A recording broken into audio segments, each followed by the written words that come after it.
Hello, today we're gonna make a montage review of a film called Turtles Can Fly. But before we're gonna start, I actually want to make sure that we all understand what is a Soviet montage and what are the five types of montage stated by Sergei Eisenstein. What is a Soviet montage? The answer for this question is already inside the question, Soviet montage. We just need to break this word in two parts.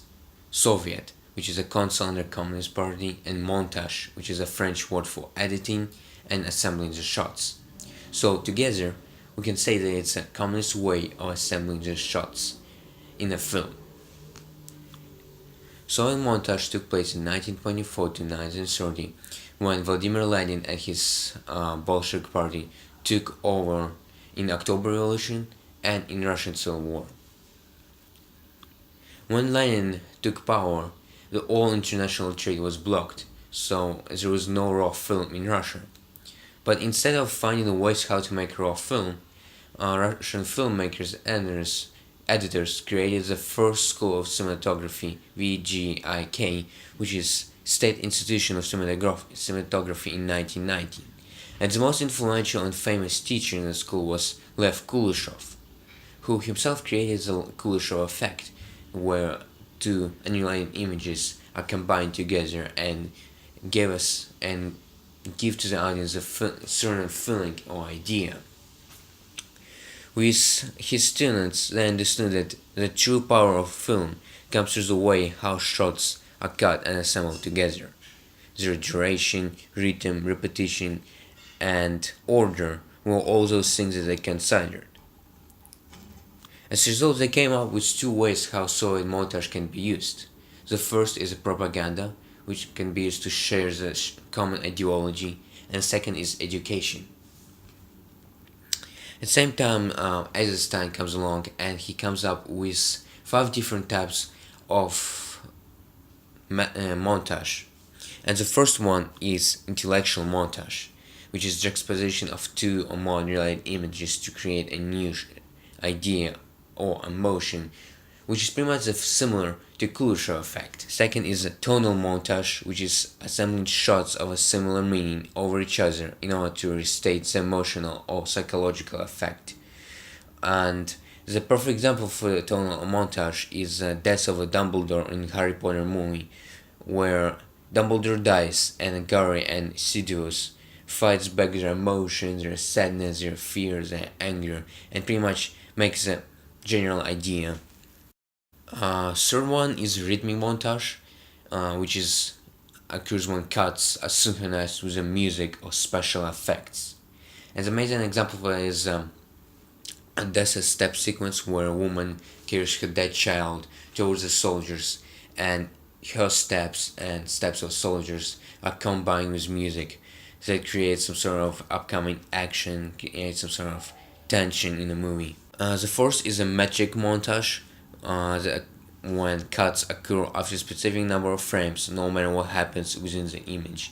So the example for that is October, filmed by Sergei Eisenstein, where a man with a gun shoots into people, and this scene jumps from people to the man with a gun, and from man with a gun back to the people, and kind of creates this upcoming tension in the entire movie, and also gives some a living horror and devastation.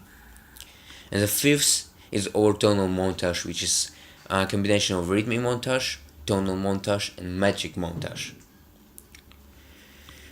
In the film Turtles Can Fly, that was directed by Bahman Gobadi, he uses three different montages. And first is tonal montage, second is intellectual montage, and third is rhythmic montage. The first one is tonal montage, and let's see the shot from a movie.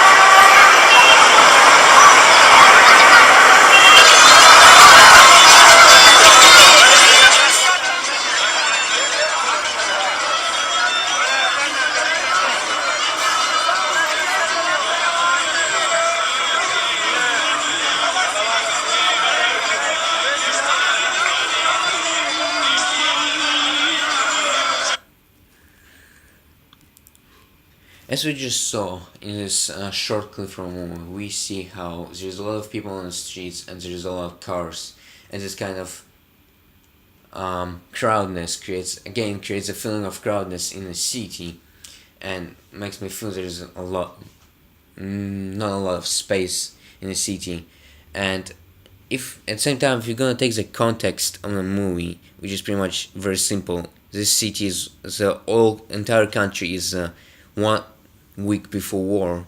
We see how it's kind of a controlled chaos because all those people on the street and the cars, they do think about the fact that the country is gonna be in a war, and that everything might change, that their family might die, something's gonna happen with their belongings, and something might happen with them. So it's kind of scared. And so there's two meanings for the stoner montage. One is a crowdness, and two is a fear or controlled chaos. But besides that, I think the main purpose of the stoner montage was to show the cultural and historical aspects of Iraq and of a Middle Eastern culture. Because we see how in shot number 2, there is a lot of people on the market or on the street buying different stuff. And so this kind of reminds me of a Grand Bazaar in Istanbul, and this kind of a culture where there are a lot of people in market is all around Middle Eastern cultures. At the same time, we see how in shot number 1 there is some sort of a wall or a castle on top of a hill, and I found this particular shot to be symbolizing a protection to the people on a shot number 2. So again, its purpose of the shot is to show the cultural aspect, and at the same time shows the symbolism of history to the modern times. The second one is intellectual montage.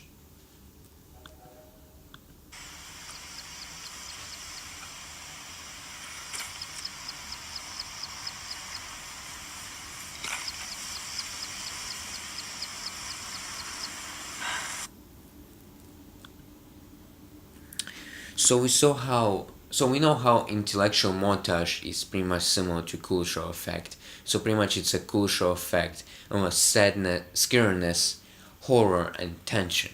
Because we see how a girl named Agri is looking at her friend disabling the bomb, disabling the mine from the ground, and the fact that it happens it already makes me scary and makes me tensed about what's gonna happen, how it's gonna happen, is he gonna be alive or is he gonna be killed by this bomb?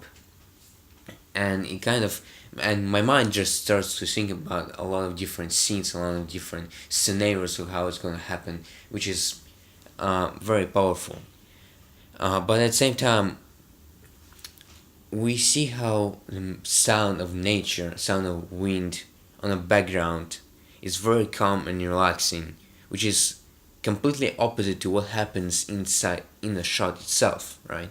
And so I think the main point was to show this difference between nature and the action that main characters do in order to explain to us that nothing will happen to them, that these kids are gonna be fine. At the same time, I believe that it's the first shot where we actually see the mine and we actually see how kids are disabling mines. And I think the main point was to show the devastation and poverty in country, that even small kids have to go outside on a minefield and take out the mine in order to earn money and help their families. The third shot is a rhythmic montage.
So in this small sequence from a movie, it's very hard to describe this because it's kind of because it's combination of two montages, intellectual montage and same time it's rhythmic montage. Why it's intellectual? Just because it's we see how shots are coming from close up of main Arnold's boy to the military and back to the Arnold's boy and give us an idea of fear and uncertainty. But at the same time, I believe that it's a rhythmic montage because all cuts and everything that happens in these shots is more or less combined and synchronized with the music on the background, which is very tense, very mysterious, and it makes us think what is gonna happen in the movie. And I also believe that it's very interesting to see how we don't know what is real and what is not from perspective of a main character, because we see how we are jumping from reality back to the future, back to the prediction that he makes, and we and it happens so many times that we don't exactly know what is real. But at the same time, I like how a director used his camera and creates these shots on the bottom of a small child and on a road, which we see that that helps us to kind of go back into reality and see the future from a side. Because if the shots wouldn't be there, we would be completely lost on what is real and what is not. And because of the shots, we kind of stay in reality.